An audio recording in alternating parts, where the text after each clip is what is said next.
ደብረ ታቦርን በደብረ ታቦር ታላቅ መንፈሳዊ ጉዞ ወደ ቅድስቲቱ አገር ኢየሩሳሌም ጰራቅሊጦስ የጉዞ ወኪል ይህን ታላቅ መንፈሳዊ ጉዞ አዘጋጅቶልዎታል። ጌታችን ከተወለደባት ቤተልሔም አንስቶ ቀራንዮ፣ ጎልጎታ፣ ናዝሬትን፣ ጌቴ ሰማኔንና ቃና ዘገሊላን ይጎበኛሉ። በዮርዳኖስ ወንዝም ይጠመቃሉ።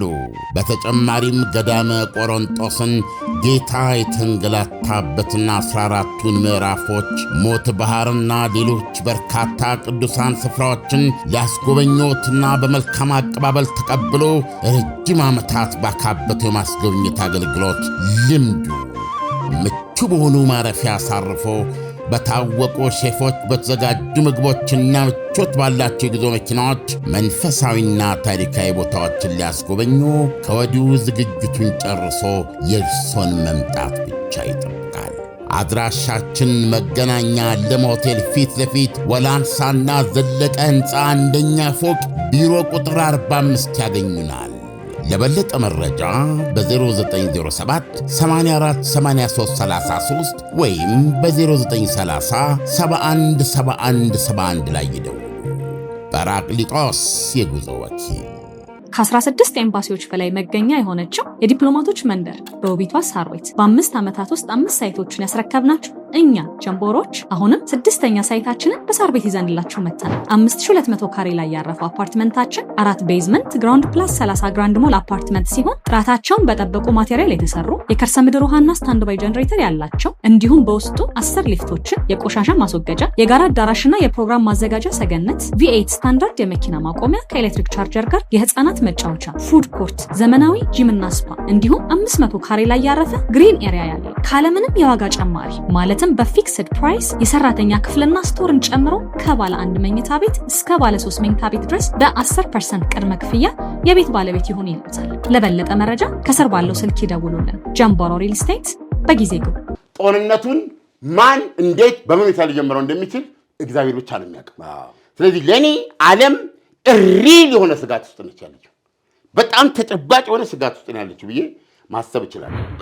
በተኩስ አቁም ልክ እንደ ተኩስ አቁም ነው የምንቆጥረው። ይሄን አልሰጥም፣ ዶኔትስክን ቀሪ ግዛቱን አልሰጥም ዩክሬን።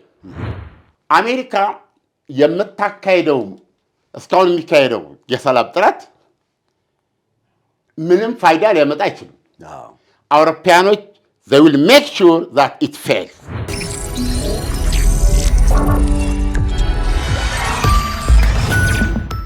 ይህ ከዓለምነህ እንስማ ፕሮግራማችን ነው። ከዓለምነህ እንስማ።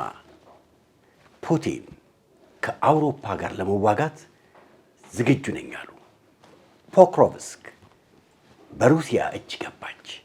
ዓለም ይሄ ትልቅ ስጋት፣ ትልቅ ፍርሃት የሚያጭር አይደለም የፑቲን ውሳኔ? በጣም ተጨባጭ ስጋት ነው ያለው። የሚታይ፣ የሚሸተት፣ የሚቀመስ፣ የሚዳሰስ። አንዳንድ ሰዎች ይህንን እንዴት እንረዳው የሚል ነገር ካላቸው ይህን እንቱ አሁን ያለበትን በጣም ኦፒኒየኑ የበዛ የማህበራዊ ሚዲያ 1 ሚሊዮን መንገዶች ያሉበት ነው። ሰዎች ሁሉ የት ተሰማርተው ወደ ቤታቸው እንደሚሆን ማወቃቸው ገብቷል። ምናልባት በመጽሐፍ ቅዱስ የምናውቀው ባቢሎን ምንድነው የሚባለው እንትኑን አፈረሰባቸው። ምንድነው የባቢሎን ቋንቋቸውን ደበላለቀው የሚለው ማህበራዊ ሚዲያ ባቢሎን ካልሆነ ታዲያ ምን ሊሆን ይችላል? አይደለም እንዴ? ቋንቋ አልተደበላለቀም እንዴ? በጣም ስለዚህ ሰዎች ላይ ተሰማራው ገብቷል። በዚህ ዘመን እረኛን መሆን ምን ያህል አስቸጋሪ እንደሆነ ይህ ፍልስፍና በግልጽ የሚታይ ነው። እና አሁን አንዳንዶች ይህን እንዲያዩት የምፈልገው የሁለተኛው ዓለም ጦርነት መዳረሻ ላይ የነበረ ማህበረሰብ አድርገን እንቁጠር ራሳችን። ምክንያቱም የሁለተኛው ዓለም ጦርነት ስለሆነ የሁለተኛው ዓለም ጦርነት ዝም ብሎ ከመሬት ተነስቶ ሆነ እንዴ? አልሆነም። አይደለም እንዴ? ቀኖች አሉ፣ እንደዚህ ያሉ ሂደቶች አሉት። ስለዚህ ያን ጊዜም ህዝብ እንደ ህዝብ ምንም ማድረግ አይችልም። ኦልዌይስ ዲሞክራሲያዊም ሆነ በለው አምባገነናዊም በለው ያለ መንግስታት ባህሪ በተጨባጭ እነዛን ውሳኔዎች የወሰኑት መሪዎች ናቸው እንጂ ህብረተሰብ እንደ ህብረተሰብ የሚወስንበት ሁኔታ የለም። ምንድነው የሚያደርገው? ህብረተሰብ እንደ ህብረተሰብ ከአንዱ አብራ ሀሳብ ጋር ነው የሚለጥፈው። ከላይ ያን የተነገረውን ነገር ነው እስከታች የሚያስተጋባው። ስለዚህ አንዳንድ ቀን የሰው ስሪቱ እንደማይድን ሆኖ ነው የመጣ ጊዜ ሰው። አሁን ለምንድን ነው ይህን የምለው? ወደ ቭላዲሚር ፑቲን እንመጣለን። አሁን ትልቁ ነገር ያለው ብዙ ሰዎች አሁን አይሆንም ሊሆንም ይችል አይደለም ብለው ደምድመው ነው በሰላም የሚኖሩት። እኔ በዚህ በጣም ትንሽ በሆነ እኔ ግማሽ ዕድሜን እንግዲህ ሬዲዮ ውስጥ አሳልፌያለሁ። አሁንም ለአድማጮች እኛን ለሚከታተሉ እስቲ እኔ እየተከታተልኩ ካልሆነ እናንተ ተከታተሉና እርዱኝ። ጸረ ጦርነት ሰልፍ አይደለም እንደ ዳይኖሰረስ ነው የጠፋው። በጣም የሚገርም ነው። ዩክሬን ውስጥ የለም፣ ራሽያ ውስጥ የለም፣ እንግሊዝ ውስጥ የለም፣ ጀርመን ውስጥ የለም። የት ነው ያለው? በሙሉ ሳይለንት ነው። ነገር ግን ስታይ በጣም ደግሞ ዓለም የሚያወራበት ጊዜ አሁን ነው። በየማህበራዊ ሚዲያ ሸለቆ ውስጥ ግማሹ በዚህ ኮንስፓይረሲ ቲዎሪ ተጠምዶ ታየዋለህ። በዚያ በኩል ይፈሳል፣ ሌላው በዚህ ይፈሳል፣ ሌላው በዚህ ይፈሳል። ሴንትራሊ ሶስተኛ ዓለም ጦርነትን ግን እየሄዱበት ነው ያሉት እነሱ። ዓለም አሁን አንተ ያነሳኸው መንግስታቶች የተለያዩ ውሳኔዎች ሲወስኑ፣ በተለይ እንደዚህ አይነት ጦርነት ሲኖር ህዝቦች ተነስተው የተቃውሞ ድምፅ ያሰሙ ነበረ ከአሁን በፊት ማለት ነው። ምንድን ነው ግን አሁን ዓለም በዚህ ረገድ መጠቅሳት አንድ ሀገር አለች። ያቺ ሀገር እስራኤል ትባላለች። የጠቅላይ ሚኒስትር ኔታንያሁ መንግስት ይህን ውጊያ ሲያደርግ ከጀርባ የመላ ህዝባቸው ሙሉ ድጋፍ ኖሯቸው አይደል? መኖሪያ ቤታቸውን ጭምር እየከበቡ ከቢሮ አላስወጣ በማለት ባላቋረጠ ሁኔታ በተቋሞ የስልጣን ዕድሜን ለማራዘም ነው፣ ታጋቾቹን አስመጣ፣ ጦርነቱን አቁም የሚሉ እስራኤላውያን እስከ መጨረሻው ነበሩ። እኔ እውነቴን ነው የምነግርህ፣ የተለየ ነገር ለማለት አይደለም። ሌላው ዓለም የሚለውን የሚሉ እስራኤላውያን ነበሩ። ገብቶሃል? እስራኤል ላይ ለደረሰው ጥቃት መንግስት እየወሰደ ያለው እርምጃ ትክክል ነው፣ ከዚህም የበለጠ ማድረግ አለበት የሚሉ ቁጥራቸው ከፍተኛውን እስራኤላውያን እንዳሉ ሁሉ የለም የጦርነት መቆም ነው ያለበት፣ ታጋቾቻችንን ነው ማስለቀቅ ያለብን፣ ታጋቾቻችን እሱ ነው ትልቁ ነገር፣ ከመጡ ይሄ ጦርነት ባለበት መቆም አለበት በሚል መንግስትን የሚቃወሙ ነበሩ። የራሱ የነዚህ የሆስቴጅ የታጋቾቹ ቤተሰቦች የፈጠሩት ንቅናቄ እኔ ኢፊያስክሚ ዲሞክራሲ እሱ ነው እስቲል ነው የምነግርህ። ህሊናዋን ያላጣች ሀገር ነች እስራኤል። አሜሪካ ሂድ፣ የዲሞክራሲ ቀንዲናቸው የተባሉ ሀገሮች የለም እንዲህ አይነት የህዝብ እንቅስቃሴ። በዶናልድ ትራምፕ ላይ ከወጣው ይሄ የተቋሙ 2 ጊዜ ወጥተዋል። ከዛ በስተቀር የምናወራው ስለ ሶስተኛው የዓለም ጦርነት ነው እያወራን። ዶናልድ ትራምፕም ደግሞ እንደ ንጉሥ ነው አክት የምታደርገው። በእነሱ ውስጥ ነው። ይሄንንም ተመስገን ነው ማለት ያለብን። 2 ጊዜም ቢሆን ተመስገን ነው ማለት ያለብን። እስራኤል ግን ስንት 4 ዓመት ሙሉ ያላቋረጠ ሰልፍ ነበር እስራኤል። እኔ ዲሞክራሲ ማለት ይሄ ግን ዓለም አሁን አንዳንድ ጊዜ አንዳንድ ነገሮች ምንም ሳታውቀው ከህዝቡ ውስጥ ቀስ በቀስ እየጠፉ ይመጣሉ። አንዳንድ ጊዜ ደግሞ መንግስታቶች በሚያደርጉት አፈና ምክንያት ሊጠፋ ይችላል። ይሄንን ከምን እንውሰደው? ኦኬ እንግዲህ ቶታሊታሪያን ብለው የሚጠሯቸው መንግስታት አፈና ስለሚያደርጉ እንደ ቻይና ያለ ህዝብ፣ እንደ ራሽያ ያለ ህዝብ ሀሳቡን መግለጽ አይችልም ነው አይደል? ዩክሬን ዲሞክራሲ ቀን እንዴት ተደርጋለ የምትቀርበው? እንዴት ዲሞክራሲ ውስጥ 10 ሰዎች ይህን ጦርነት አይቃወሙ? ልጆቻቸው ስለሞቱባቸው እንዴት 10 ሰዎች የሆነ ነገር አያደርጉ? ያ ነው እኮ ፓራላይዝ የሚያደርገው በዲሞክራሲያዊ ሀገር። አሁን ምን ለማለት ነው የፈለገው? ጩኸት ብቻ ነው። አንድ ነገር ማንበብ ፈልጋለሁ እንዳለ የተወሰነ ይሄ የኔቶ ዋና ጸሐፊ ሩት ይባላል። ሚስተር ሩት ዋና ጸሐፊ ለዘ ኢኮኖሚስት የሰጡት ቃለ ምልልስ የተወሰነው ክፍል ነው።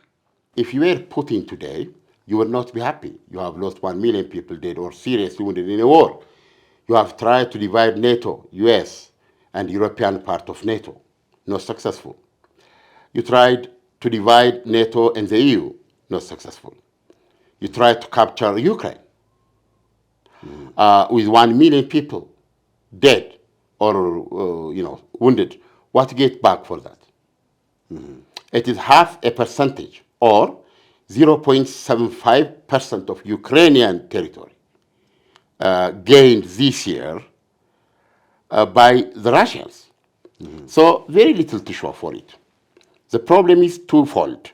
Problem one is, if you have a dictator who is willing to sacrifice 1 million people, take that guy seriously to do very crazy stuff. And prepare for that.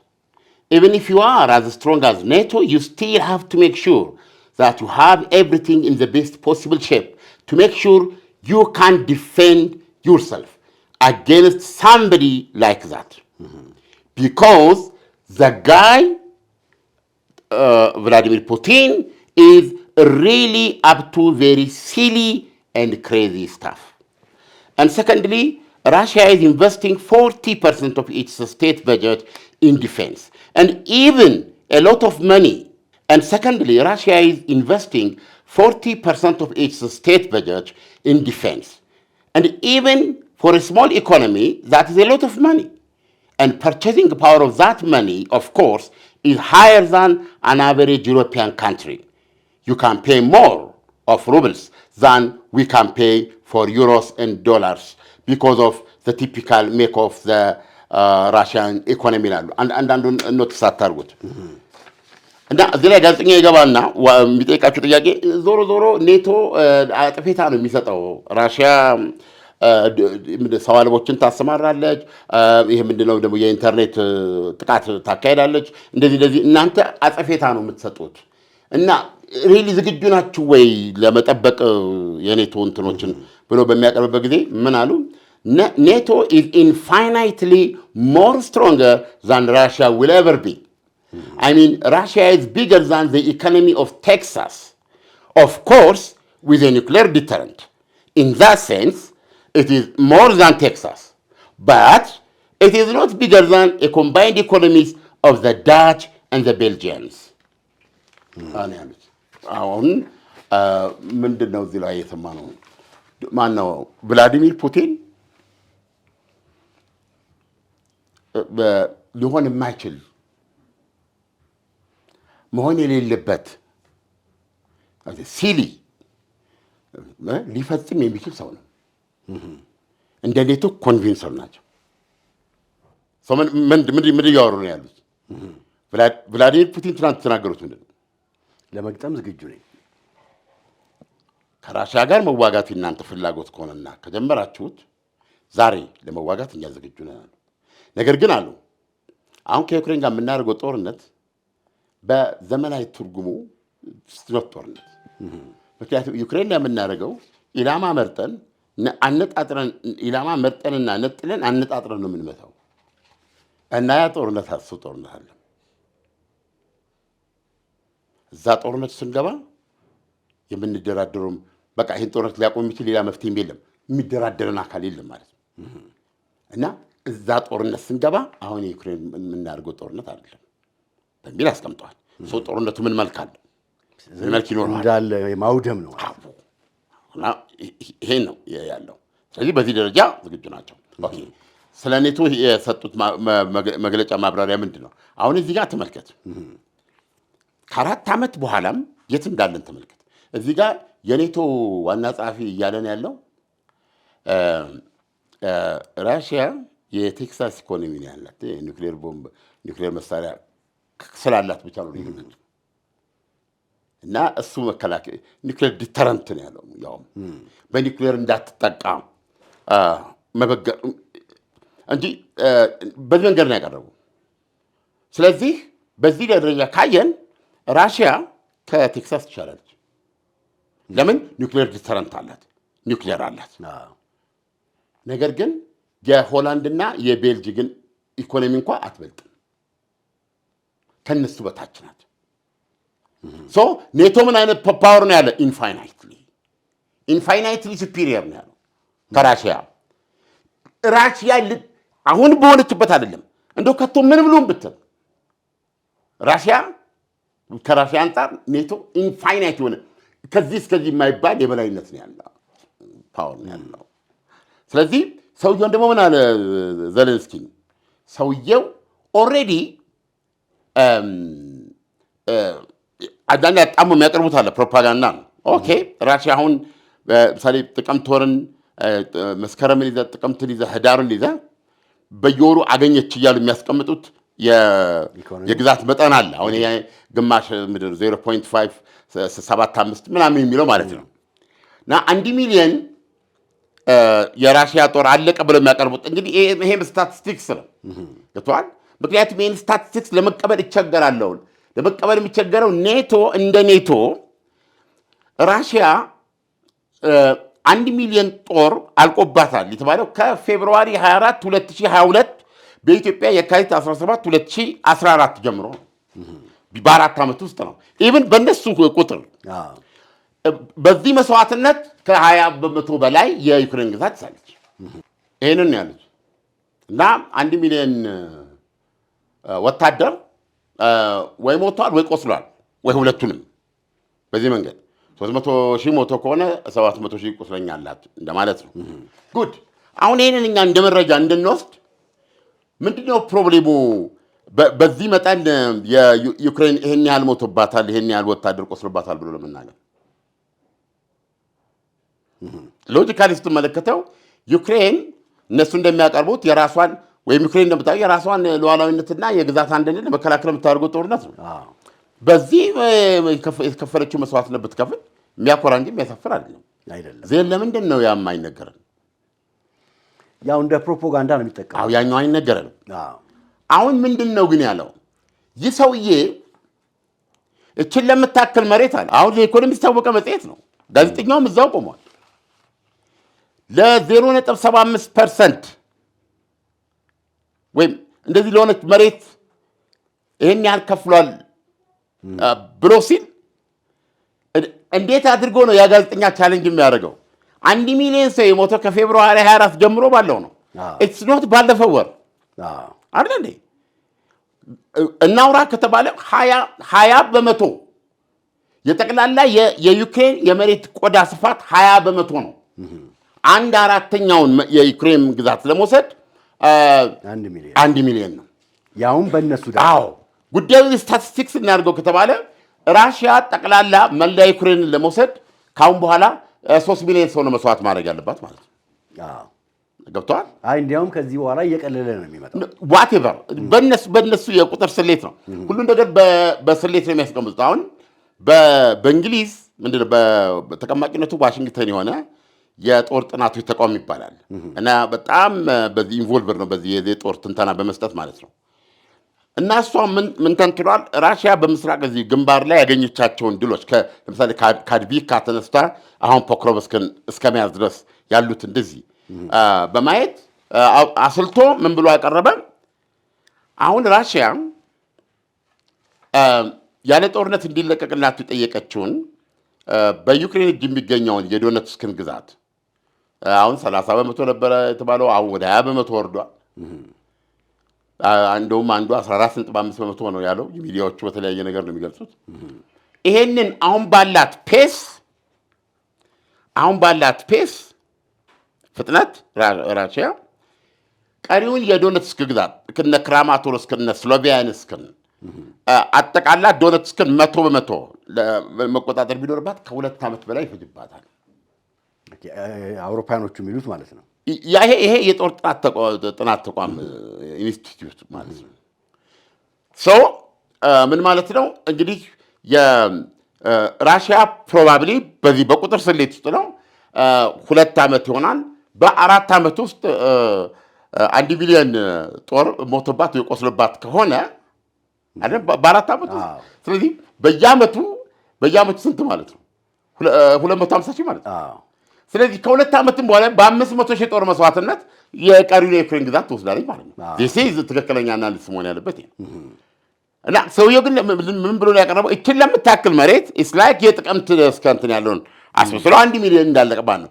ዚስ ግራ የሚያጋባ ነው የኔቶ ሰውዬ ሲናገር ማለት ነው። ጋዜጠኛውም ጣልቃ ገብቶ አልጠይቀውም ወይም የዩክሬንስ አላለውም። ገብቷል። ለፕሮፓጋንዳ ነው የተቀመጠው። አይ ሚን እነዚህ ትልልቅ ሚዲያዎች ናቸው። እነዚህ ኢኮኖሚስት ትልልቅ ሚዲያዎች ናቸው። ዓለም ደግሞ ኢንፎርሜሽን ትፈልጋል። አሁን እኔ እዛ ያለሁት ኢንፎርሜሽን ፈልጌ ነው። ስለዚህ ስለ ዩክሬን የምናገኘው ኢንፎርሜሽን ዝግ ነው። ቢኖርም ታስቦ ተደርጎ በዚህ ጦርነት ራሽያ ያተረፈችው ነገር የለም። ብታተርፍም ይሄን ያህል ህዝብ አልቆባታል ነው ሰው ምንድነው በዚህ ተነስቶ የሚለው። ስለዚህ ይሄ ሰውዬ እችን ታክል ግዛት ለማግኘት ነው 1 ሚሊዮን ሰው መስዋዕት ያደረገው እና ተመልከቱ ይሄን አመጣው ብሎ ሊያሳይ የሚችለው ነገር የለም ከእንትን ያለውን ነው። ስለዚህ እስከ መጨረሻው ገፍቶ የሚሄድ ከሆነ ይሄ ነው የሚሆነው ነው የነሱ።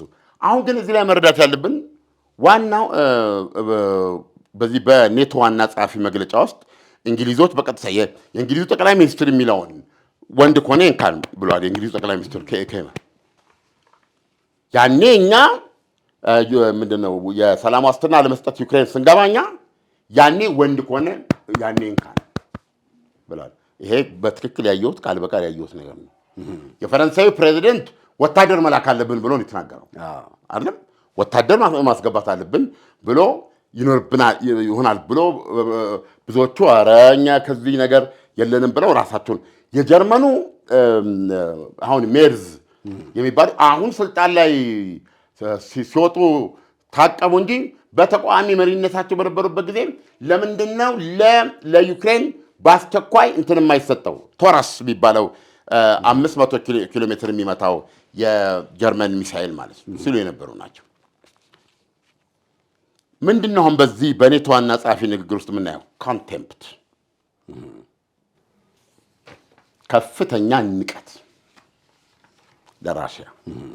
ከ16 ኤምባሲዎች በላይ መገኛ የሆነችው የዲፕሎማቶች መንደር በውቢቷ ሳርዌት በ5 ዓመታት ውስጥ 5 ሳይቶችን ያስረከብናችሁ እኛ ጀምቦሮች አሁንም 6ኛ ሳይታችንን በሳር ቤት ይዘንላችሁ መጥተናል። 5200 ካሬ ላይ ያረፈው አፓርትመንታችን 4 ቤዝመንት ግራውንድ ፕላስ 30 ግራንድ ሞል አፓርትመንት ሲሆን ጥራታቸውን በጠበቁ ማቴሪያል የተሰሩ የከርሰ ምድር ውሃና ስታንድ ባይ ጀነሬተር ያላቸው እንዲሁም በውስጡ 10 ሊፍቶችን፣ የቆሻሻ ማስወገጃ፣ የጋራ አዳራሽና የፕሮግራም ማዘጋጃ ሰገነት፣ V8 ስታንዳርድ የመኪና ማቆሚያ ከኤሌክትሪክ ቻርጀር ጋር፣ የህፃናት መጫወቻ፣ ፉድ ኮርት፣ ዘመናዊ ጂምና ስፓ እንዲሁም 500 ካሬ ላይ ያረፈ ግሪን ኤሪያ ያለው ካለምንም የዋጋ ጨማሪ ማለትም በፊክስድ ፕራይስ የሰራተኛ ክፍልና ስቶርን ጨምሮ ከባለ 1 መኝታ ቤት እስከ ባለ 3 መኝታ ቤት ድረስ በ10% ቅድመ ክፍያ የቤት ባለቤት ይሁን ይሉታል። ለበለጠ መረጃ ከስር ባለው ስልክ ይደውሉልን። ጀምቦሮ ሪል ስቴት በጊዜ ግቡ።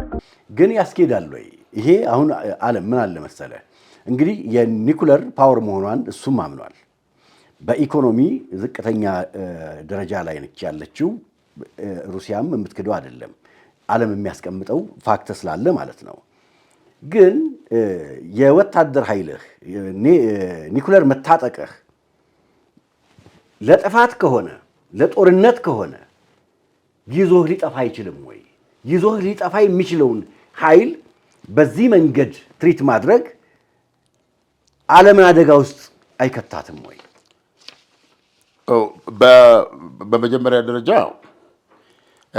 አውሮፓውያኑ ስለ ዓለም ሲያስቡ እንጃ ከነሱ አውሮፓ አሜሪካ ስለ ዓለም ሲያስቡ ከነሱ ምናልባት አውሮፓ አሜሪካ እንጂ አሁን እናንተ ምናው እኛ ዘ ሬስት ኦፍ ዘ ወርልድ እኛ ያለንበት ንፍቀ ክበብ ግሎባል ሳውዝ ይሉታል። ይሄም ሲባል እኛ በደቡብ ነው ያለነው በአብዛኛው እንትኖች። አሁን እኛ ሲሆን ማየት ነው ሲመጣም በቃ ብቻ ነው። ስለዚህ አሁን እነሱ ዓለም ሲሉ እነሱ ናቸው እዛ ነው ያለው። ስለዚህ ነው ይህንን ጦርነት እነሱ እንኳ ቢሉ እንደ አፍሪካዊነት እንኳ ያስደሰተኛ ሀገር ነው። አንድ የአረብ ሀገር እኮ የለም እኮ በዓለም ላይ ዳንጀሩ ምንድን ነው? ለምሳሌ ይሄ ጦርነት ይህን ጦርነት የማይቀር የሚያስመስሉ ተጨባጭ ነገሮች አሉ። ቅድም አሁን ያልኩ የኔቶ ዋና ጸሐፊ ውስጥ ይሄ ንግግር የእንግሊዙ ጠቅላይ ሚኒስትርም ነው የዋናው የማክሮንም ነው የእነሱ ንግግር ነው። ኦኬ እዚህ ቭላዲሚር ፑቲንን ምንድን ነው ያለው? ክሬዚ ጋይ ገብቷል። እና ኮንቪንስር ነን ይሄ ቀሊል ሰው ብዙ ማት ብዙ ጉድ ሊፈጽም እንደሚችል አምነን መዘጋጀት አለብን። ምክንያቱም ለዚች ለቁራጭ መሬት አሁን የረፈረፈውን ሬሳ እንመልከት፣ 1 ሚሊዮን። ስለዚህ ሰውዬ ምንም ነገር ከማድረግ አይመለስም። በዚህ ይህን ምናምን ስለዚህም ደግሞ ኔቶ ወይም አውሮፓ ራሱን ከዚህ ሰውዬ እንዲከላከል ነው እየሰራን ያለው። ይህን ደግሞ ለማድረግ የተትረፈረፈ አቅም አለን። አሁን ካለው ራሽያ ሳይሆን ራሽያ ምንም ደረጃ ላይ ደረስኩ ብትል እንኳን በራሷ እንትን በምንም ታምር ይችናት ብሎ ነው ያስቀምጠው። ራሽያ ማለት ይችናት ኒውክሊየር ምንድን ነው ኒውክሊየር የታጠቀች ቴክሳስ ዛሲት ሲምፕል አዛት ወይም ከሆላንድና ቤልጂክ ኢኮኖሚ በታች ሆነች አለ። ይሄ ግልጽ በሆነ ሁኔታ የሚያሳየው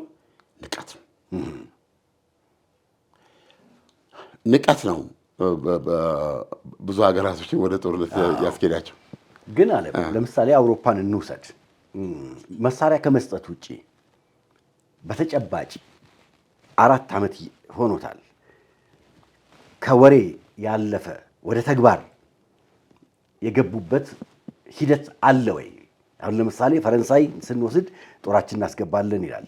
እንግሊዝን ስንወስድ የተባበሩት ሰራዊት ወደ 30 ሺህ እናስገባለን ይላል። እነዚህ ነገሮች በየጊዜው ይነሳሉ። እዚህ ጋር ደግሞ ስትመጣ ፑቲን የሚፈልጉትን ነገር ሁል ጊዜ ወደ ተግባር እየለወጡ ነው ያሉት እና ከጩኸት የዘለለ አውሮፓ ምን እያደረገ ነው? አውሮፓ በእርግጥም እርምጃውን ከጀመረ አሁን እዚህ ጋር ፑቲን እንደተናገሩት ዝግጁ ነን ለመዋጋት። ስለዚህ ፑቲንን ስትወስደው የቃሉ ሰው ነው። እዛስ ቃላቸውን ጠብቀው እየሄዱ ነው ወይ? እንደሱ እየሄዱ ነው። አንዱ የሄዱ መሆኑን ማሳያ ይሄ ባለ 28 ነጥብ የሰላም እቅድ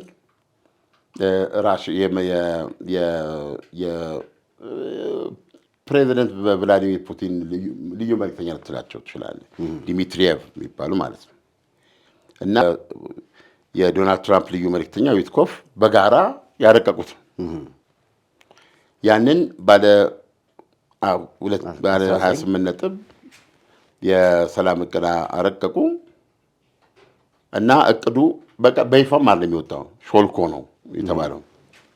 ከዛ በኋላ እሱ እንደሰማ አውሮፓውያን አንደኛ አውሮፓን በሚመለከት ጉዳይ ላይ አውሮፓ መጠየቅ አለበት። ሁለተኛ ይሄ ቶታሊ እንትኑ ለራሽያ የቆመ ውሳኔ ነው አሉና ዩክሬንን ይዘው ተቃወሙ። ዩክሬን እንደነገርኩ እዚህ ላይ ትልቅ ሚና የሚጫወተው የመጀመሪያም ዜሌንስኪ ብዙ ሰው በየራሱ አመለካከት ላይ ይችላል። ዜሌንስኪን ጦርነት የፈለገ ሰው ነው። ዜሌንስኪ ከኔቶ ጋር በመዋጋት ራሽያን ማፍረከክ ይቻላል ብሎ ያመነ ነው። በራሽያ ምትክ አዲስና ገናና ዩክሬንን በአውሮፓ ለመፍጠር ነው። ገብቷል። በዚህ በኩል ስትመለከተው ደግሞ አሁን እየጨበጠች ያለው የጦር ቴክኖሎጂ ቀላል አይደለም። ዩክሬን ከሁኔታው አስገዳጅነት አሁን በአመት $100 ቢሊዮን በጀት ነው ለጦርነቱ የመደበችው። ይሄ ስታየው ከራሽያ ይበልጣል። ምንድን አሁን እዚህ ጋር ያለው የሰላም እቅዱ ሾልኮ እንደወጣ አይተው አውሮፓን በሚመለከት አውሮፓ መጠየቅ አለባት ብለዋል። ከዚህ በፊት እንዳልነው የዘለንስኪና የአውሮፓ አቋም አንድ ነው። ስለዚህ አሁን ዘለንስኪን ለይቶ ማጥቃት አይቻልም። አሜሪካ ምሳሌ ሞክራለች እኮ ዋይት ሃውስ ድረስ የዋይት ሃውስ ውርክብ እናስታውሳለን። ሰው ምንድን ነው የተደረገው? ኢሚዲየትሊ ከዋይት ሃውስ ወደ ከአሜሪካ ሲሄድ የተቀበለችው ወደ ቀጣይ ወደ እንግሊዝ ነው እና ከፍተኛ የሆነ የሞራል ማቀፍ እኛ ከአንተ ጋር ነን የሚል ገብቷል። ለወትሮ ከቤተ መንግስት ጋር ከሮያል ፋሚሊ ከንጉስቷ ጋር የምትገናኘው ራስን በቻለ ቀጠሮ ነው። እንደ ዳውን ስትሪት 10 ምናምን አይደለም።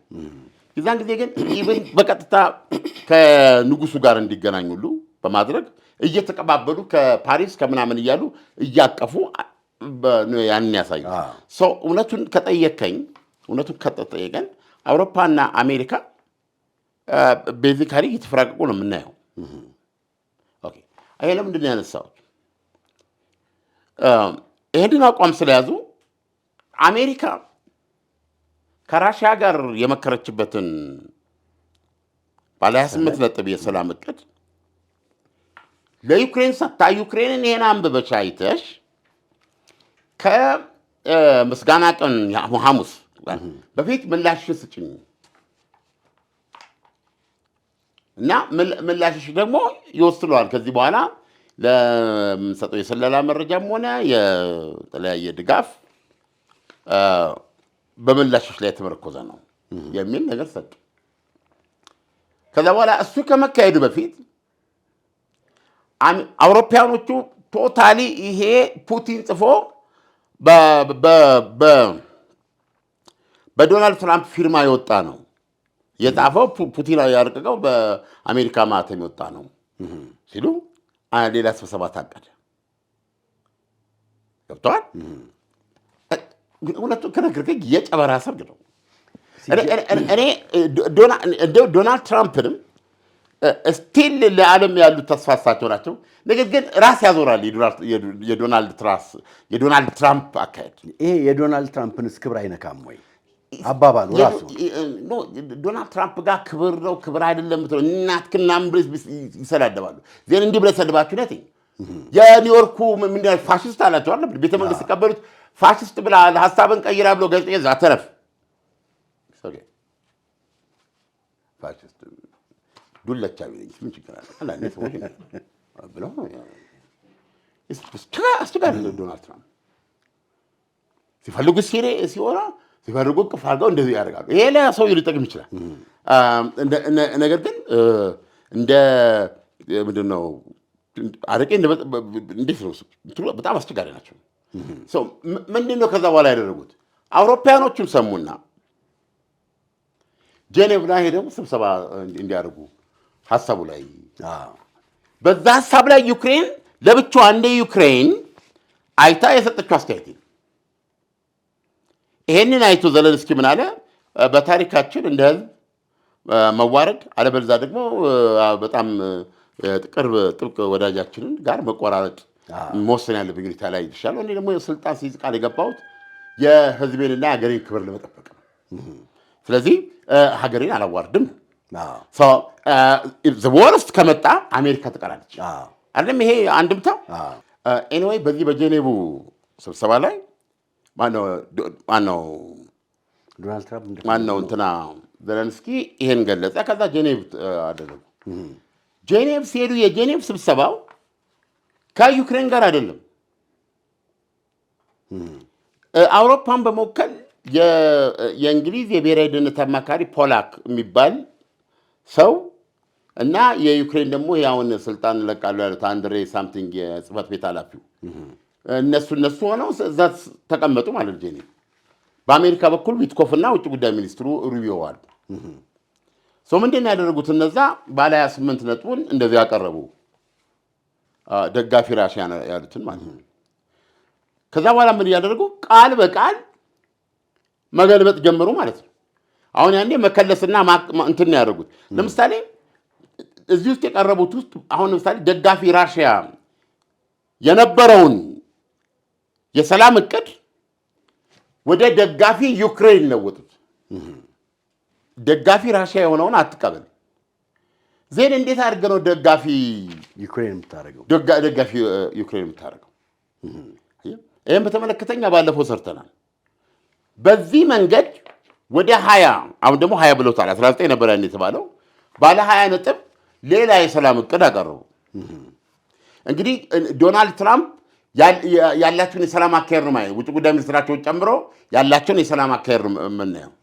የጄኔቭ ስብሰባ በቀረበው ባለ 28 ነጥቡ ላይ ዩክሬን ምላሽ እንድትሰጥበት የቀረበ ነበር። በኋላ ላይ አውሮፓውያን ካለዋል በኋላ ግን ሲሰበሰቡ ይህንን አስቀምጠው ደጋፊ ዩክሬን የሆነ ሰሩ። ምንድን ነው ደጋፊ ዩክሬን? እዚህ ጋር ለራሽያ ያደላል ተብሎ አንድ ነጥብ በነጥብ እየሄዱት በሙሉ ገልብጠው ለዩክሬን እንዲያደላ ነው ያደርጉት። ለምሳሌ የጦርነቱ መንስኤ የሆነውን የኔቶ አባልነት ጥያቄዋን ራሱ ይሄ ለምሳሌ ኢቨን በጆ ባይደን ጊዜ ዩክሬንን የኔቶ አባል አትሆንም የሚለውን አቋም አሁን ጦርነት ያለች ሀገር የእንትና አናደርግም በሚል ፊት መሪ ነበር ጆ ባይደን ናቸው። አሁን ዶናልድ ትራምፕ ወደዚህ ሄድ ለእርቅ ሲመጡ ምንድን ነው ያደረጉት? በዋነኛነት እኔም አላደርገውም ነበር ዩክሬን የኔቶ አባል አትሆንም እና ደግሞ ራሽያም ወደ ጎረቤት ሀገሮች አትስፋፋ የሚል ዩክሬን የኔቶ አባልነቷን አታነሳም። የኔቶ አባልነት ጥያቄዋን አታነሳም። የመጀመሪያም ጠይቀው በሕገ መንግስቱ ውስጥ እንድታሰፍር ገለልተኛ መሆኗ ይሄን አታደርግም። ክፍት ነው የሚሆነው። የኒውክሌር ጥያቄ አባልነት ጥያቄዋን አትነካም። ክፍት ነው የሚሆነው እና ይህን የሚወስነው የኔቶ ውሳኔ ነው። ኔቶ ዩናኒመስሊ መወሰን በቻለበት ጊዜ አባል ትሆናለች። በሙሉ ድምፅ መወሰን እስከሚችል ድረስ አባል አትሆንም። በሙሉ ድምፅ ግን ትሆን ብሎ የወሰነ ጊዜ አባል ትሆናለች የሚል አደረጉት። ራሽያ ከዶናልድ ትራምፕ ጋር እንግዲህ ስምምነት ደርሰናል የምትለው ራሽያ በአላስካው የአንኮሬክ ስብሰባ ላይ በደረስነው ስምምነት መሰረት ራሽያ ከዚህ በፊት 4ቱን ግዛቶች 100% እስካስገባ ድረስ እዋጋለሁ ነበር ያለችው። አለበዛ ደግሞ ማንኛውም የሰላም ስምምነት እነዚህ ሊሰጠኝ ይገባል ነበር አቋሙ። እሱን አቋም አሁን ቀይራ ኬርሶንና ዛፖሪዥያ ላይ ባለውበት ቆማለሁ። ሉሃንስክ ያው ከ90% በእጁ አስገብተዋለች። ዶኔትስክ ላይ የቀረኝን ግዛት ግን ያለ ውጊያ ዩክሬን አሳልፋ ትስጠኝ። ያን የምትሰጠኝ ከሆነ አጠቃላይ ዶንባስን ያስኩ ማለት ነው። ስለዚህ ማነው ዛፖሪዥያ ላይና ዩክሬን ማነው ኬርሶን ላይ ባለውበት ቆማለሁ የሚል ነበር። ይህንንም ሲሉ አንድም እንትን የምትሰጠው የለም ማለት በዲፋክቶነቱ ይታወቅ ነው። በቃ በራሽያ እጅ ያለ ነው። በዚህ የምንሰጠው እውቅና የለም ወይም ደግሞ ይህን አንፈቅድም። የራሽያ ምድር ነው። ስለዚህ አሁን ምንድን ነው የምናደርገው? በተኩስ አቁም ልክ እንደ ተኩስ አቁም ነው የምንቆጥረው።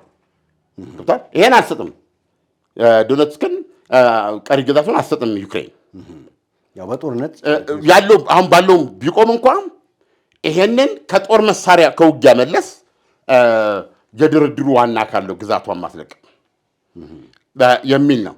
በሁሉም ደረጃ ነጥብ በነጥብ እንዳለ ሪጀክት የሚያደርግ ነው። በራሽያ በኩል ያለውን ከ4 ዓመት በኋላ እነሱ እንዳሉት የሚሊየን ሰው ህይወት ከጠፋ በኋላ የሚሊየን ዩክሬናውያን ህይወት ከጠፋ በኋላ ይሄ ሁሉ ውድመት ከደረሰ በኋላ ማለት ነው። ይሄንን በተመለከተ ነው ቭላዲሚር ፑቲን አውሮፓውያኖቹ ራሳቸውን ከሰላም አስወጥተዋል። አውሮፓዊ መፍትሄ ሊፈለግለት የሚገባው ነገር ምንም የሚያቀርቡት ሀሳብ ስለሌለ በዚህ ምክንያት ከእጃቸው ወጥቷል ጉዳዩ። አሁን ደግሞ አሜሪካ የምታደርገው የሰላም ጥረት ለማደናቀፍ በቋሚነት እየሰሩ ያሉትና አብሶሉትሊ አንአክሰፕተብል በፍጹም ልንቀበለው የማንችል ሀሳብ ነው ያቀረቡልን ብለዋል። እነ ዊትኮፍን ከማነጋገራቸው በፊት ማለት ነው። ዊትኮፍ እና ማነው ጃሬድ ኩሽነር ማለት ነው። ትናንትና በዋይት ሃውስ ቀጠሮ አድርገው ተነጋግሯል። ይሄን መግለጫ የሰጡት እሳቸው ከዛ በፊት ነው። ልንቀበለው የማንችለው አብሶሉትሊ ልንቀበለው የማንችለውን ነገር ነው። አሜሪካውን እንዴት እያካሄደች ያለችው ነው የምነግርህ። ከዚህ ይሄን ይዛ መጣች። በራሽያ እንትን የተባለው እንደዛ ሲሏት እሱን ይዛ ሄዳ ሽንኩና የምታደርጉትን አድርጉ አለች። አድርገው የሰጧትን የአሜሪካ ውጭ ጉዳይ ቢሮ ብዙ ስብሰባዎች አድርገናል፣ እንደዚህ አይነት ቀና ምላሽ የተገኘበት ስብሰባ የለም ብሎ የተናገረው ሩቢዮ ግን ሪቨርስ ነው ኮምፕሊት ያልኩት እኮ። አሁን ይሄንን ይዛ አሜሪካ ሄደች። ማነች ዊትኮፍና ማናቸው ሄዱ። 5 ሰዓት እስከ እኩለ ሌሊት በኋላ ጭምር ሲወያዩ ከቆዩ በኋላ የሶቪየቱ ዩሪ ኢቫኮቭ የቤተ መንግስት ረዳት ናቸው ዋናው ምንም አይነት የግዛት መቻቻል አልደረስንም ከ5 ሰዓት እና እኩለ ሌሊት በኋላም አቻቻይ መፍትሄ ላይ መድረስ አልቻልንም። ነገር ግን የተወሰኑ የአሜሪካ መፍትሄዎች ላይ መወያየት እንችላለን ወይም ይቻላል ብለዋል። ይሁንና ኢቫኮቭ ውይይታችን በጣም ጠቃሚና ገንቢ ነበር ሲሉ ገልጸዋል። ምንም አይነት በግዛት ጉዳይ ላይ መቻቻል አልደረስም።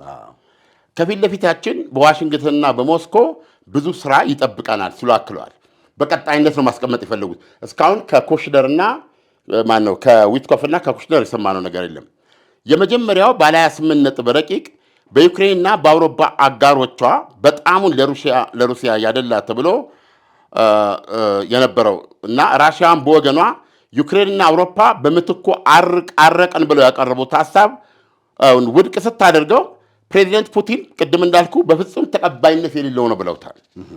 እና በዚህ ትንሽ ሊደውነን ፑቲን ከአሜሪካ አደራዳሪዎች ስቲቭ ዊትኮፍ እና ያሬድ ኩሽነር ጋር በክሬምሊን ተገናኝተው ከመነጋገራቸው በፊት በአንድ የሞስኮ የኢኮኖሚ ፎረም ስብሰባ ላይ ሀገራቸው ከአውሮፓ ጋር ለመዋጋት ዝግጁ መሆኗን ገልጸዋል።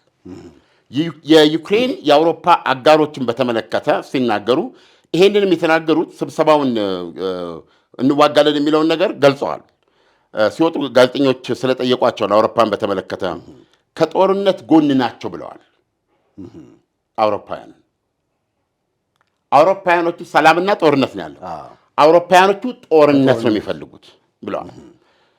እነዚህ ሁሉ ለውጦች ይሄ ጄኔቭ ላይ ያደረጉት ከልሰው ምን ብለው ይሄ ነው ብለው ያንን ወደዛ ጥለው ያወጣን አሉት። ባለ 19 ነጥብ እንደተባለ አሁን 20 ብለዋለች አሜሪካ። አይዶና አሜሪካ ጨምራበት ይሆናል። እሱም በተመለከቱ ምን አሉ? እነዚህ ሁሉ ለውጦች የታለሙት አንድ ነገር ላይ ነው። አጠቃላዩን የሰላም ሂደት ሙሉ በሙሉ ለማኮላሸት ነው። ይሄ ደግሞ በራሽያ በኩል በፍጹም ተቀባይነት የለውም። የ73 ዓመቱ ፑቲን ጦራቸው በዩክሬን ወደቦችና መርከቦች ላይ የዩክሬንን የሚደግፉ የነዳጅ ጫኝ መርከቦች ላይ የሚያካሄዱን ጥቃት እንደሚያባበስ ገልጸዋል። ይህን የሚያደርጉት ዩክሬን የነዳጅ ዘይት ታንከሮቻቸውን በቱርክ የባህር ዳርቻ አጠገብ ጥቃት ስለፈጸመች ነው ይላል። እና አሁን ባነው ፑቲን አንድ ድምዳሜ ላይ ደርሰዋል። አሜሪካ የምታካሄደው እስካሁን የሚካሄደው የሰላም ጥረት ምንም ፋይዳ ሊያመጣ አይችልም። አውሮፓያኖች they will make sure that it fails። ስለዚህ ድርድሩ ከዩክሬን ሳይሆን ከአውሮፓያኖች ጋር። አውሮፓያኖች ደግሞ የድርድር ነጥብ የላቸው። የድርድር ነጥባቸው ምንድን ነው? ውጣ፣ ወደ ነበርክበት ተመለስ። ደብረ ታቦርን በደብረ ታቦር ታላቅ መንፈሳዊ ጉዞ ወደ ቅድስቲቱ አገር ኢየሩሳሌም ጰራቅሊጦስ የጉዞ ወኪል ይህን ታላቅ መንፈሳዊ ጉዞ አዘጋጅቶሎታል። ጌታችን ከተወለደባት ቤተልሔም አንስቶ ቀራንዮ፣ ጎልጎታ፣ ናዝሬትን፣ ጌቴ ሰማኔንና ቃና ዘገሊላን ይጎበኛሉ። በዮርዳኖስ ወንዝም ይጠመቃሉ። በተጨማሪም ገዳመ ቆሮንጦስን ጌታ የተንገላታበትን 14ቱን ምዕራፎች፣ ሞት ባሕርና ሌሎች በርካታ ቅዱሳን ስፍራዎችን ሊያስጎበኞትና በመልካም አቀባበል ተቀብሎ ረጅም ዓመታት ባካበተው የማስጎብኘት አገልግሎት ልምዱ ምቹ በሆኑ ማረፊያ አሳርፎ በታወቁ ሼፎች በተዘጋጁ ምግቦችና ምቾት ባላቸው የጉዞ መኪናዎች መንፈሳዊና ታሪካዊ ቦታዎችን ሊያስጎበኙ ከወዲሁ ዝግጅቱን ጨርሶ የእርሶን መምጣት ብቻ ይጠብቃል። አድራሻችን መገናኛ ለም ሆቴል ፊት ለፊት ወላንሳና ዘለቀ ሕንፃ አንደኛ ፎቅ ቢሮ ቁጥር 45 ያገኙናል። ለበለጠ መረጃ በ0907 84 83 33 ወይም በ0930 71 71 71 ላይ ይደውሉ። ጰራቅሊጦስ የጉዞ ወኪል። ግን አንድ ጥያቄ ያገኛል። ፑቲን ጦርነቱን ሲጀምሩት እኛ ከአውሮፓውያኖች ጋር ለመዋጋት አንችልም፣ በመደበኛው ጦርነት ማለት ነው። እኛ ልንዋጋ የምንችለው በኒኩለር ነው። መጀመሪያ ላይ የተናገሩት ማለት ነው። አሁን ፑቲን ዛሬ ላይ እናንተ ጦርነቱን ከፈለጋችሁት ለመጀመር ዝግጁ ነኝ ሲሉ አንድ ትልቅ ለውጥ አይደለም ወይ? በፑቲን የተወሰደው ትልቅ ለውጥ ነው። ትልቅ ለውጥ ብቻ ሳይሆን እዚህ ላይ የምትጨምረው ነገር አለ። እስካሁን ከዩክሬን ጋር እያካሄድኩት ያለው ጦርነት በጦርነት ትርጉሙ ጦርነት የሚባል አይደለም። ኢላማ መርጠን ኢላማ ለይተን ኢላማ ላይ አነጣጥሮ መምታት ነው። ኢላማ አነጣጥሮ መምታት ነው። እሱ ጦርነት አይደለም ብለው ነው የገለጹት። አሁን ከአውሮፓ ጋር እናንተ ጀምሩት እንጂ እናዛ ጦርነት ከገባን የጦርነቱ መልክ ይህ አይደለም ብለው ሲሉ እዛ ቁጭ ብላችሁ ምንድነው እንትንን መስካውት ኢስካንደር እንደዚህ እንትን ቦታ እንደዚህ አይደለም ነው። አስቀድመው እንዳሉት ራሽያ የማትጠቀመው እጇ ላይ ያለ ጥቅም ላይ የማታውለው መሳሪያ አይኖርም ነው በፊት የሚሉትን ነው የሚሉ ወይም በጀርባ ወል ያ ከሆነ እንግዲህ ወደ ኒውክሌር ጦርነት መግባታችን ነው። ሰው ምርጫችሁ ደግሞ ይሄ ከሆነ ወይ እስካሁን እኔ ከመቶ ጊዜ በላይ ከአውሮፓ ጋር የመዋጋት እቅድ የለንም ብለናል። የተለያዩ ስለላ ድርጅቶቻቸውን እየጠቀሱ ነው አውሮፓውያኑ። ራሽያ እንደውም አሁን ደግሞ ያመጡት በ2029 የሚል ደግሞ መጥቷል። በ2029 ኦፊሻሊ አውሮፓ ላይ ጦርነት ከፍታለች የጀርመን ስለላ ድርጅት እንደደረሰበት። እንዲህ አይነት ነገር ነው እየመጣ ያለው። 29 ሲባል የዛሬ 3 ዓመት ማለት ነው። ምክንያቱም አሁን ጥር ሲመጣ 2026 እንገባለን። ስለዚህ ይሄንን ከመቶ ጊዜ በላይ ተናግረናል። ስለዚህ አውሮፓውያኖች እየተቀበሉት አይደል። ስለዚህ ቤዚካሊ ይሄ ከሆነ ፈልጋችሁታል ማለት ጦርነቱ ወይ እንደዛ ከሆነ እኛም ብሬድ ለዛ ጦርነት ራይት ነው ጀምሩት የሚል ነው የቭላዲሚር ፑቲን። አሁን የእሳቸውን ይሄን ንግግር ይዘህ የኔቶ ሰውዬ ደግሞ ያለውን ሰምተሃል። ራሽያ ኒውክሌር ታጠቀ ቴክሳስ ናት እንጂ ከቴክሳስ የምትሻለው በእኛ አይን ከቴክሳስ ነጥለን የምናያት ከአሜሪካ 50 ግዛቶች አንዷ ከሆነችው ቴክሳስ ነጥለን የምናያት ኒውክሌር ሊተነስ ስላላት ነው አይደል? እንዲሁም ሆነ ማለት ነው ከሆላንድና ከቤልጂክ የጋራ ኢኮኖሚ አንጻር ግን ዝቅተኛ ናት። ኢትስ ኖት ከአውሮፓ አላለም። ይሄ ክሊር የሆነ ንቀት አለው። ራሽያን እንደ ሀገር እንደ ፓወር ዋይ ራሽያ ወደ ኒውክሌር መዝመት አስፈለጋቸው? ዘለንስኪ ማነው ፑቲን ለምን መዝመት አስፈለጋቸው ብለህ ስትል የሶቪየት ህብረትን መፍረስ ተከትሎ ሩሲያን የመቀንበብ ስራ ነው። የሶቪየት ህብረት መፍረስ አንድ ነገር ነው። እኔ ሶቪየት ህብረትን ልመልስ አልመጣሁም። በዛ ዳዝሮ ሚን ራሽያን እንደማንም እንደ ሆላንድና እንደ ቤልጅክ ቆጥራችሁ ዙሪያውን በሙሉ በኔቶ አጥር ውስጥ ልታስቀምጧት ከዚህ ስጋት ለመውጣት እንደ አንዱ ወይ እንደ ቤልጂክ ወይ እንደ አንዱ የኔቶ አባል እንደ አንድ ልብ አድርግ። የቤልጂክና የሆላንድን ኮምባይንድ ኢኮኖሚ ይልቅሻል ነው ያሏት። ገብቷል። እንደ እንግሊዝ እንኳን ቆጥረሽም እኮ ነው ዘሎጂክ። እንግሊዝ ስቲል አውሮፓ ለመቀላቀል ጠይቄ ነበር ኔቶን ብለዋል ቭላዲሚር ፑቲን። ቢገቡ የራሽያ ቦታ ከነ ፈረንሳይ ከነ ጀርመን ከነ እንግሊዝ በታች ነው። ይሄ ነው ያለው አመለካከት።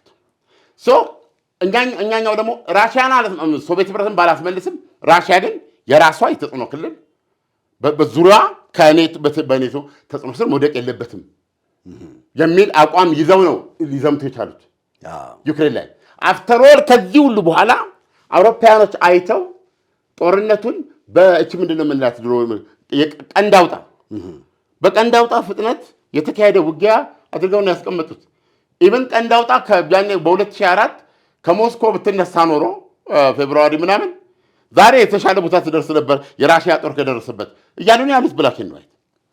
ይሄ እንደ ሀገር ነው ሩሲያ ኖ ዩኒቲ ፓወር አለች ነው ፓወር አለች። ይሄ በቃ ይሄ ነው ሰውየውንስ የሶቪየት ህብረት መፍረስ ብቸኛ ተጸጻች ለሷ ክሬዚ ገብቷል። ሀገሪቱን ከመሰዋት ወደኋላ የማይመለስ ሲሊ ማለት ሊታሰብ ሊሆን የማይገባ ነገር ማለት ነው።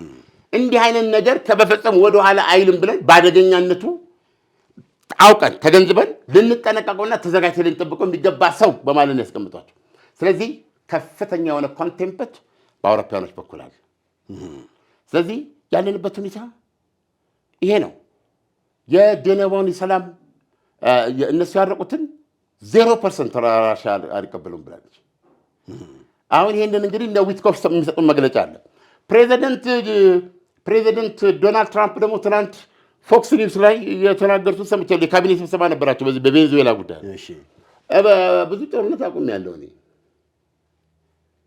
አንድ ጦርነት ሲያቆም በሚቀጥል ይሄን ካረገ ያውን የዩክሬን ካረገ የኖቤል ሰላም ሽልማት ይሰጠዋል ይሉኛል። ሌሎች ታቆምኳቸው ጦርነቶች ሉክ ዶናልድ ትራምፕ እንደዚህ ነው ሁሉ ነገር የሚያደርገው። በእያንዳንዳቸው የኖቤል ሰላም ሽልማት መቀበል አለብኝ ማለት ይችል ነበር። ግን እንደዚህ ደግሞ ገብጋባ መሆን የለብኝም ገብጋባ አይደለሁም አሉና የእንትኑ ደግሞ ሲገልጹ ምን አሉ? የዩክሬን ማለት ነው ከዚህ በኋላ አንድ የምትሰጣት ነገር የለም እና አውሮፓውያኖች እየገዙ መውሰድ ይችላል። ገዝተው እንጃ ወስደው ሊሰጧት ይሰከ እኛ እንሸጣለን። እንደዚህ ነው ያሉት። ግን ዓለም ዓለም በጣም የሚያስፈራ ሁኔታ ነው ያለው። በጣም የሚያስፈራ ግን የአውሮፓውያኖች ልብ በዚህ መጠን ለምን ደነደነ? በሌላ መልኩ ደግሞ ስትመለከተው ወደ ሁለተኛው ዓለም ጦርነት ማብቂያ ላይ ስንመጣ የአሜሪካ ኢኮኖሚ ከመቼውም ጊዜ በላይ ከፍ ያለበት ሁኔታ የተፈጠረው በዛ ጊዜም ጭምር ነው እና አሁን ዓለም አሁን ለምሳሌ አውሮፓና ሩሲያ ወደ ጦርነት ቢመጡ ዶናልድ ትራምፕ እንደሚሉት አውሮፓውያኖቹ መሳሪያ ገዝተው መስጠት ይችላሉ ሲባል ለአሜሪካ የተለየ ኦፖርቹኒቲ እየፈጠሩላት ነው ወይ? ይሄኛውስ እንዴት ነው ሊታይ የሚችለው? እውነቱን ለመናገር በዚህ አሁን ባለንበት ዓለም ፒን ፖይንት ማድረግ የማይቻል ሰው ቢኖር ዶናልድ ትራምፕ ናቸው። አሁን ከአውሮፓ ጋር ለመዋጋት ነው ራሳቸው ፑቲን እያሉ ያሉት። አውሮፓ ነው እየሸቀበ ያለው የሚሉት። አውሮፓም ይሄን እያለ ነው። አውሮፓ በዚህ በኩል ራሻን ደገፍ መግለጫ እያለ ነው አይደል? አሜሪካ ነው። ነገር ግን ዶናልድ ትራምፕን ፈርም በሆነ መንገድ አሁን ሩሲያኖች ይህን ሲናገሩ ይሄ በዚህ በኩል ማነች ዶናልድ ትራምፕን እያደረጉና ነገ ከአውሮፓ ጎን 180 ዲግሪ ዞሮ አይሰለፉም ማለት በዚህ እርግጠኛ ሆና ነው? አይቻልም። ፕሮባብሊ አውሮፓውያኖች በዚህ እርግጠኛ መሆን ይችላሉ? አይችልም። አስቸጋሪው ነገር ይሄ ነው። የራስ ምታት ዘመን። ግን አንድ ነገር እርግጥ ነው። ይሄ ነገር ገፍቶ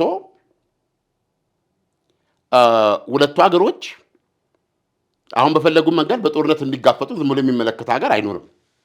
ቢያንስ በአሜሪካ ወር በአንድ አላቅም። ነገር ግን እነዚህ ሁለት ቦታዎች ላይ ጦርነት ከተነሳ ግን ማንም የሚቀርበት ይሄ የኔና የቻይና ጉዳይ አለብኝ፣ ቻይና የአሜሪካ ጉዳይ አለብኝ የሚሉት አይደለም እና ተሳስሮ ተያይዞ ሁሉም የራሱ መስመር እየፈለገ እንትን የሚልበት ጉዳይ ነው እና አንድ ነገር መናገር የሚቻለው በአሜሪካ በኩል ያለው አያያዝ ግራ የሚያጋባ ነው። ከዚህ በፊት አቅርበነዋል። ራሳቸው ዶናልድ ትራምፕ ይህን ጦርነት ለመፍታት የተጻፈ ዕቅድ የሉትም ተብሎ አቀረቡ። ያቀረቡት የተጻፈ ዕቅድ ቢያንስ ራሽያን አሁን አዲስ የዶኔትስክ ግዛት ይለቀቅልኝ የሚለውን ከሱ ውጭ ነው የምነግርህ። የእሳቸው መንገድ ነው ራሱ። ራሽያ ባለችበት ትቆማለች፣ ዩክሬንም ባለችበት ትቆማለች። የሁለቱ አዲሱ ድንበራቸው ይሆናል። ዩክሬን ይሄንን ራሽያ ያዘችውን ግዛት እውቅና ትሰጣለች። ወደኋላ ሄዳ የክሬሚያ ልሳንም የራሽያ መሆኑን ትሰጣለች። የኔቶ አባል አትሆንም፣ ነገር ግን የአውሮፓ ህብረት አባል መሆን ትችላለች ብለው ይሄንን ሀሳብ ያቀረቡት እሳቸው ናቸው። አትሊስት ይሄ ጉዳይ ሲነሳ የአሜሪካንን አቋም ጄኔቭ ላይ ዲፌንድ ማድረግ አለባቸው አለ። ሞስኮ ላይ ደግሞ ስትመጣ ኖ ይሄንን ቀሪውን የዶንባስ ክፍል ይወስዳሉ ማለት ዛስ ኢምፖሲብል ካልተስማማችሁ ሁለታችሁ ዛስ ኢምፖሲብል። እንደ አሜሪካ ያለው አቋም ቴክ ኢት ኦር ሊቭ ኢት ባለበት ቁም እዚህ ጋር ዶንባስን በተመለከተ አሜሪካን አንድ ስታንዲንግ ፖይንት ሊኖራት ይገባል። ራሽያንም እንደምትፈልጊው ጻፊው፣ አውሮፓውያኑንም እንደምትፈልጉ ጻፉት። ትቀበለው ቬሪ ዲፊካልት እውነቱን ለመናገር። ስለዚህ አሁን አውሮፓና ዩክሬን ከዚህ ጀርባ ደግሞ ዩክሬንን ይዘው አውሮፓና አሜሪካ ራሽያ ለጦርነት ዝግጁ ናቸው። ልብ አድርግ፣ ለጦርነት ዝግጁ መሆናቸውን ግምት ውስጥ አስገብተ የራሽያን ምላሽ we take this guy seriously ብለዋል። የኔቶ እንትን ዘለንስኪ የሚሉትን እንደ ዋዛ እንመለከተውም ብለዋል። ሲሪየስሊ የምንወስደው ብለዋል። ስለዚህ አሁን ለመዋጋት ዝግጁ ነን ብላለች ራሽያ። አይደለም እንዴ? እነዚህ ኃይሎች በዚህ ሁኔታ ውስጥ እንዲቀጥሉ እስከተደረገ የዩክሬን ጦርነት ሂደት አሁንም እስከቀጠለ ድረስ ጦርነቱ የማይቀር መሆኑን አንዱ ወይም ሌላኛው ወገን እስከተረዳ ድረስ ጦርነቱን ፊሽካ አስነፍተው የሚጀምሩበት ምክንያት የለም። አንዱ ሳናርገኛል ጦርነቱን ማን እንዴት በምን ሁኔታ ሊጀምረው እንደሚችል እግዚአብሔር ብቻ ነው የሚያውቀው። ስለዚህ ለኔ ዓለም ሪል የሆነ ስጋት ውስጥ ነች ያለችው። በጣም ተጨባጭ የሆነ ስጋት ውስጥ ነው ያለችው ብዬ ማሰብ እችላለሁ። ምናልባት ብዙዎቹ ሞተው ካልሆነ በስተቀር የሁለተኛው ዓለም ጦርነት ከመካሄዱ በፊትም ፕሮባብሊ ብዙ ሰዎች አልተደመጡም ነበር። ቢያንስ ያለፈው ዓለም ታሪክ ስናይ የኩባ ክራይሲስ የሚባለው አሁንም በዶክመንታሪ ይሰሩታል፣ በምን ይሰሩታል። አሁን ካለው ሁኔታ አንጻር ግን አገናዝበው ብትለኝ በፍጹም አይወዳደርም ያኔ የነበረው። ገብቶሃል? ስለዚህ በአሁኑ ሰዓት it takes two to tango ይባላል። ዳንስ ሁለት ሰው መሆን ይጠይቃል። አሁን በመስታወት እያየ መደለስ ይችላል። እድሜ ምንድነው ለቲክቶክ ደግሞ በሰዎች ቤታቸው ጋር ሆነው ብቻቸውን ይደልሳል። ሁለት መሆን አስፈላጊም አይደለም፣ ግን በድሮ አባባል ሁለት መሆን ያስፈልጋል ተብሏል። ጦርነትም ሁለት መሆን ያስፈልጋል፣ የሚዋጋ ያስፈልጋል አለ። ስለዚህ ከዚህ አንጻር ቭላዲሚር ፑቲን ወይም ራሽያም ዝግጁ ነን ይህን ጦርነት ለማድረግ ራይት ናው ዝግጁ ነን ጀስት ጀምሩት የሚል ጥያቄ ነው ያቀረቡት። እዚህ ውስጥ ነው የምንገኘው። ዓለም በጣም አደገኛ ሁኔታ ውስጥ ነው ያለችው። ውድ አድማጭ ተመልካቾቻችን ቭላዲሚር ፑቲን እናንተ ከፈቀዳችሁ ከፈለጋችሁት ከጀመራችሁት እኔ ጦርነት ለመግጠም ዝግጁ ነኝ አሉ። ይህ አባባል እጅግ በጣም ነው የሚያስፈራው። የአውሮፓው ፕሬዝዳንት ደግሞ የፑቲንን ሐሳብ ፑቲንን ያላቸውን ኢኮኖሚ ከኒኩለር በስተቀር ተራ ነገር ነው ሲሉ አጣጥለውታል። ወዴት ነው የሚያስኬደው ይሄ ነገር? በእርግጥም እንደምንፈራው ጉዞ ወደ ሶስተኛው ዓለም ጦርነት ነው?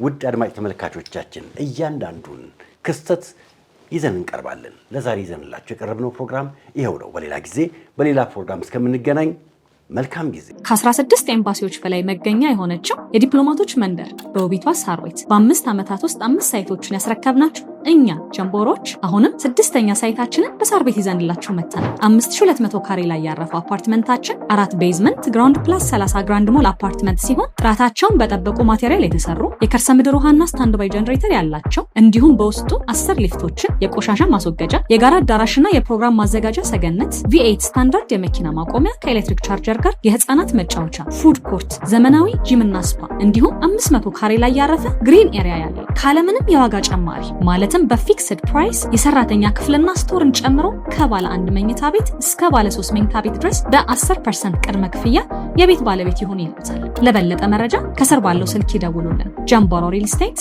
በጊዜ ግቡ።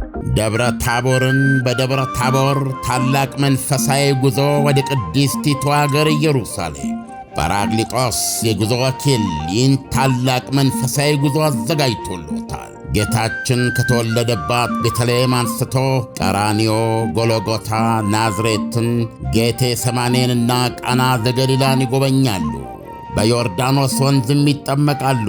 በተጨማሪም ገዳመ ቆሮንጦስን ጌታ የተንገላታበትና 14ቱን ምዕራፎች ሞት ባሕርና ሌሎች በርካታ ቅዱሳን ስፍራዎችን ሊያስጎበኞትና በመልካም አቀባበል ተቀብሎ ረጅም ዓመታት ባካበቱ የማስጎብኘት አገልግሎት ልምዱ ምቹ በሆኑ ማረፊያ አሳርፎ በታወቁ ሼፎች በተዘጋጁ ምግቦችና ምቾት ባላቸው የጉዞ መኪናዎች መንፈሳዊና ታሪካዊ ቦታዎችን ሊያስጎበኙ ከወዲሁ ዝግጅቱን ጨርሶ የእርሶን መምጣት ብቻ ይጠብቃል።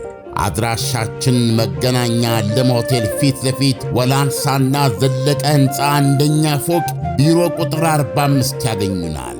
ለበለጠ መረጃ በ0907 84 83 33 ወይም በ0930 71 71 71 ላይ ይደውሉ።